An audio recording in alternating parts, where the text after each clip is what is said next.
Your camera is only as good as the glass in front of it. The lens. It's what takes light and focuses it onto your sensor. It controls your sharpness, your depth, your whole image. Every lens has the same basic parts. You've got glass elements inside, a focus ring, an aperture that controls light, and if it zooms, a zoom ring. Those numbers printed on your lens, they matter. Focal length in millimeters, max aperture as an F number, stabilization, autofocus, or manual. Learn to read those, and the lens starts talking to you. That millimeter number, that's your angle of view. 16 millimeters, wide, dramatic, pulls everything in. And 200 millimeters, reach out and grab a subject that's far away. The higher the number, the narrower the view.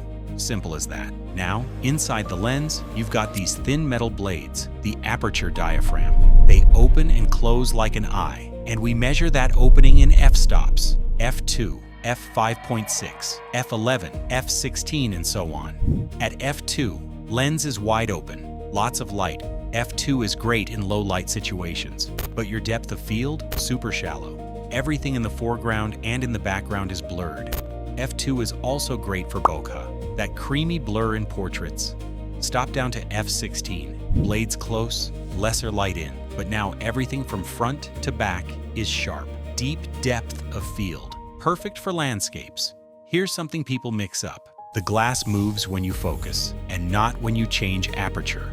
When you turn that focus ring, the elements shift forward or back, bending the light to land exactly on your sensor. That's your sharp subject right there.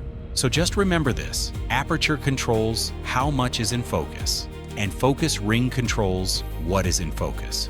Two things working together. The kit lens is an 18 to 55 millimeter lens. That's where most of you start. Very versatile, light, and does the job.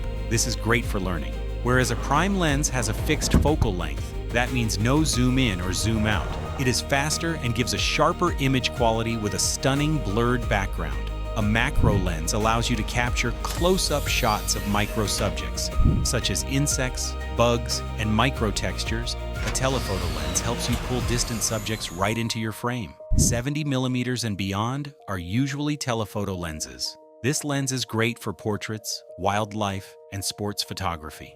These are the 4 most common types of lenses, but there are many more lenses out there. Each one is designed for a different style of photography. And no matter which lens you pick up, the purpose is always the same: to capture your best shot.